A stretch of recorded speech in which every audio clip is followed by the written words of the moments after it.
Subscribe कीजिए हमारे YouTube channel रोशन उम्मती को और इस बेल आइकन को दबाना ना भूलें और रोज नया इस्लामिक वीडियो देखने के लिए शुक्रिया। तो सबसे पहले तो आप सभी को एडवांस में रमजान के मुबारक महीने की बहुत बहुत मुबारकबाद। आपका दिल करे तो आप भी हमें कमेंट बॉक्स में रमजान की मुबारकबाद लिख सकते हैं।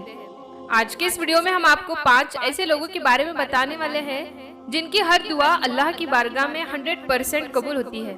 यानी कि 5 लोग अल्लाह से जो भी कुछ मानते हैं इनको यकीनन जरूर मिलता है।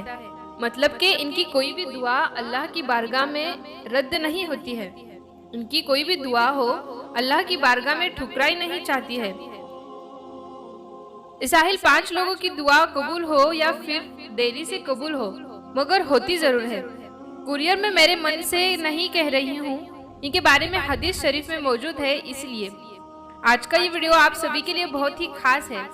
आप इसको आखिर तक जरूर देखें और मेहरबानी करके शेयर भी कर दें ताकि और भी लोगों के पास भी वीडियो पहुंच जाए। तो चलिए दोस्तों शुरू करते हैं। नंबर 1, मजलूम की दुआ। दोस्तों सबसे पहला सेक्टर मजलूम इंसान, यानी कि जिस इंसान पर जुल्म किया गया हो, जिस इंसान को सताया गया हो, जिस पर कोई सितम किया गया हो, ऐसा इंसान अगर किसी की हक में कोई दुआ करता है या किसी के लिए बद्दुआ कर दी, अल्लाह ताला की बारगाह में ऐसे इंसान की दुआ कबूल होती है। चाहे फौरन कबूल हो या फिर देरी से कबूल हो, मगर ऐसे इंसान की दुआ जरूर कबूल होती है।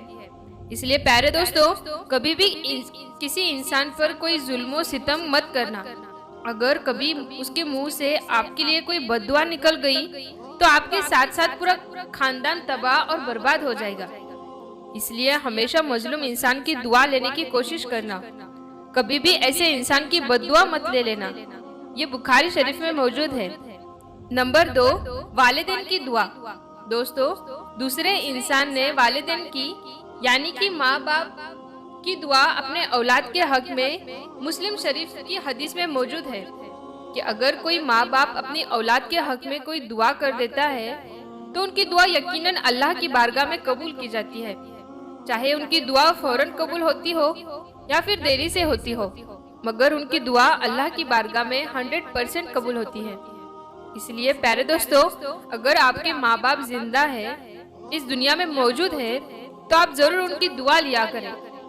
आप दिन में 10 दफा उनसे कहा करें कि आपके हक में दुआ करें। यानी कि आप अपने माँ बाप की दुआ बार बार लेने की कोशिश करें।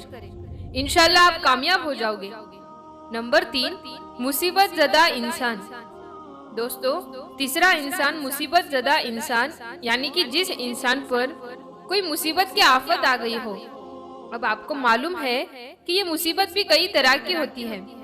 मान लो कि अगर किसी की औलाद हो, वफात पा गई हो, अब माँ बाप पर बहुत बड़ी मुसीबत आ गई है। ऐसे में अगर वो किसी के हक में दुआ कर दी तो अल्लाह ताला ऐसे मुसीबत ज़्यादा इंसान की दुआ को अपनी बारगाह में कबूल फरमा लेता है। ये तो हमने मिसाल के तौर पर आपको एक ही मुसीबत बताई है। इस तरह से अगर किसी भी कोई मुसीबत या आफत आता है तो ऐसे किसी मुझे बताए, इंसान की दुआ अल्लाह की बारगाह में कबूल की जाती है। क्या बुखारी शरीफ में हदीस में मौजूद है। नंबर 4, रोजेदारी की इफ्तारी में की गई दुआ। दोस्तों चौथा इंसान रोजेदार, अगर रोजेदार इंसानी इफ्तारी के वक्त में कोई दुआ करता है तो अल्लाह ताला उसकी दुआ को रद्द नहीं करता है, बल्कि फौरन अपनी बारगाह में कबूल फरमा लेता है। क्योंकि एक रोजेदार इफ्तारी से चंद सेकंड पहले तक खाने पीने से रुका होता है। उसके सामने खाने पीने का सामान भी रखा होता है, मगर वो किसी इंसान के डर से नहीं बल्कि अपने रब के डर से उनको खाता पीता नहीं है। अगर वो चाहे तो उन्हें छू कर भी खा पी कर सकता है, मगर वो ऐसा नहीं करता है। ऐसे शख्स से फिर अल्लाह ताला बहुत खुश होते हैं और इफ्तारी के वक्त में मांगी गई दुआ को अल्लाह जरूर कबूल कर लेता है। ऐसे शख्स से अल्लाह ताला बहुत खुश होता है। नंबर 5, दूसरों के लिए की गई दुआ। दोस्तों तिरमिज़ी शरीफ की हदीस में है कि जो इंसान दूसरे के लिए कोई दुआ करता है, यानी कि किसी और की हक में अगर कोई दुआ की जाती है तो अल्लाह ताला इस दुआ को भी फौरन अपनी बारगाह में कबूल फरमाता है। जैसे कि अगर कोई इंसान अपने खुद के लिए कोई दुआ करता है तो वो कहता है कि अल्लाह मेरी या परेशानी दूर कर दी, या अल्लाह मेरी वो मुसीबत खत्म कर दे। ऐसी दुआ को अल्लाह कबूल करे या ना करे, या अल्लाह की मर्जी है। लेकिन अगर कोई इंसान किसी और के लिए कोई दुआ करता है और वो कहता है या अल्लाह फला इंसान की परेशानी को दूर फरमा, या अल्लाह फला इंसान की मुसीबत को खत्म कर दे, तो याद रखे ऐसी दुआओं को अल्लाह कभी रद्द नहीं करता है। अल्लाह दूसरों के लिए मांगी गई दुआ को फौरन अपने बारगाह में कबूल फरमाता है। तो दोस्तों, ये 5 लोग ऐसे हैं जिनकी चाहे कोई दुआ हो या फिर बद्दुआ अल्लाह की बारगाह में फौरन कबूल की जाती है। इसलिए रमजान का महीना शुरू होने वाला है, आप इन 5 लोगों की दुआ में शामिल होने की जरूर कोशिश करें।